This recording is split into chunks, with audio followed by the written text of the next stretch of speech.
وأول ما هقول شريهان وبدون مقدمات للفيديو النهاردة هتفتكروا الفوازير، هتفتكروا فوازير ألف ليلة وليلة وفوازير حول العالم وفوازير حاجات ومحتاجات. ويا سلام بقى على إعلان فودافون الأخير.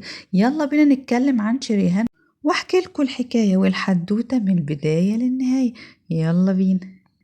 ومين اللي ما يحبهاش وهي ملكة الاستعراض؟ زمان كنا بنستنى شريهان زي ما انتم دلوقتي بتستنوا رامز جلال. اسمها شريهان أحمد، اتولدت عام 1964، يعني عندها 58 سنة، من عيلة غنية وتقيلة جدا. لكن أبوها مات ولقت نفسها مع أمها وأخوها عمر خورشيد، وكان عندها 16 سنة. ما كانش أهلها عايزين يعترفوا بيها لأن الأم كانت متجوزة الأب عرفي، ومن إن العيلة غنية قوي كده وأمها عواطف خورشيد كانت على قد حالها زي ما كانوا بيقولوا، ما كانوش راضيين يسجلوا شريهان باسم الأب، عشان زي ما انتوا عارفين بتوع زمان والفلوس والدنيا والميراث. ودخلت شريهان في مشاكل كبيرة جدا مع عمها وهي عندها 10 سنين. شريهان هي الأخت الصغرى لعمر خورشيد، وهو اللي اكتشف موهبتها وكان أول من ساعدها في اكتشاف وتنمية موهبتها. دخلت شريهان عالم الفن وهي عندها 6 سنين، وكان مع النجم فؤاد المهندس وعبد المنعم مدبولي في فيلم ربع دستة أشرار، وكل دور كانت بتدخل فيه كانت بتكسر الدنيا. كل الناس وقتها كانت بتتكلم على البت الحلوة اللي طالعة اللي اسمها شريهان اللي مكسرة الدنيا، والخفيفة اللطيفة مدم خفيف. وهوبا تاخد شريهان بطولة فيلم مع وحش الشاشة فريد شوقي، فيلم الخبز المر، وكان عندها 18 سنة. وتبدأ شريهان بقى تدخل عالم الفن من أوسع أبوابه، وإلا بقى رمضان وفوازير رمضان.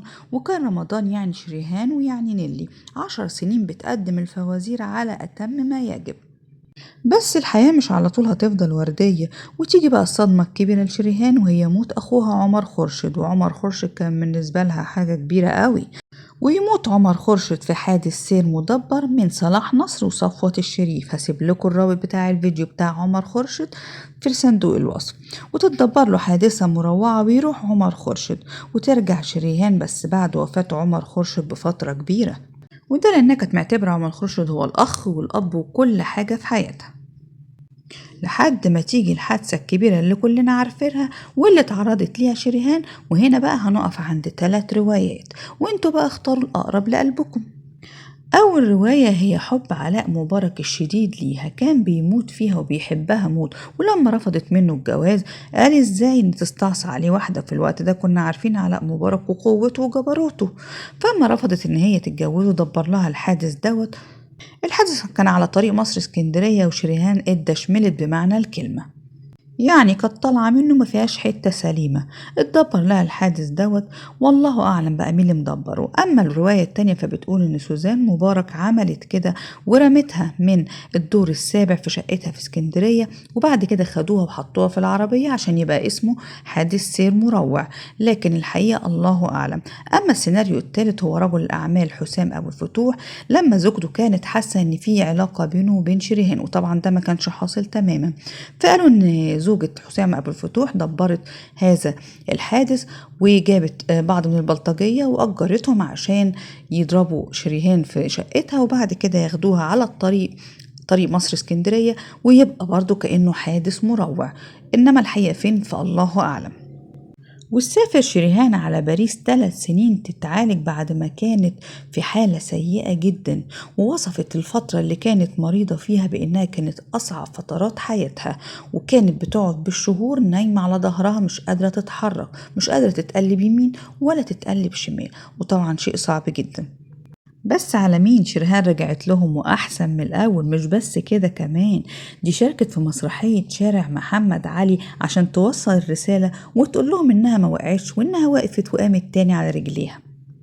في الوقت ده حبت رجل الأعمال علاء الفاسي، وهو حبها جدا وحبها بجنون، وكانت قصة حب جميلة جدا.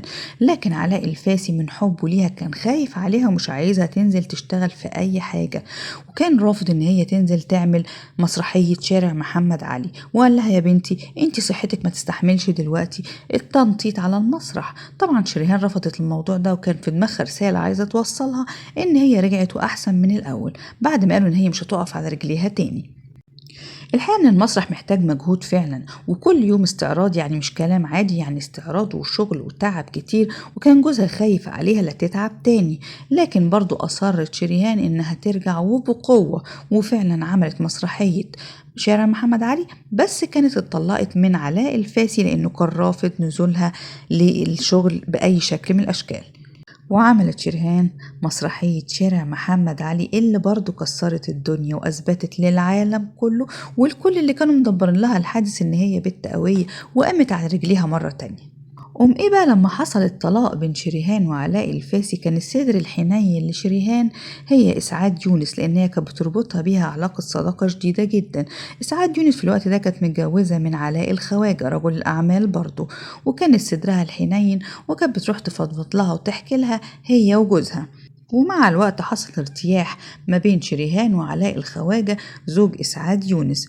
الارتياح قلب بزواج، لكن كان زواج سري، يعني كان زواج موثق ولكنه سري، وده طبعا كان خوفا على مشاعر إسعاد يونس اللي كانت صديقة مقربة جدا لشريهان. لحد ما شريهان بقت حامل في بنتها لولا، وطبعا كان لازم تعلن الجواز والكل يعرف، وفعلا أعلنت ومصر كلها عرفت.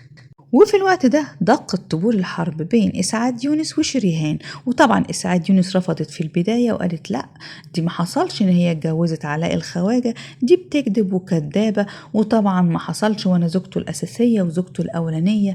لحد ما فعلا صدقت إسعاد يونس إن شريهان هي زوجة علاء الخواجة وسلمت بالأمر، وكان بينهم مشاكل كتيرة جدا جدا لفترة كبيرة قوي قوي قوي، لحد ما شريهان تصاب بوعكة صحية ويجيلها سرطان في الغدد اللعابية وتخش العمليات لمدة 18 ساعة.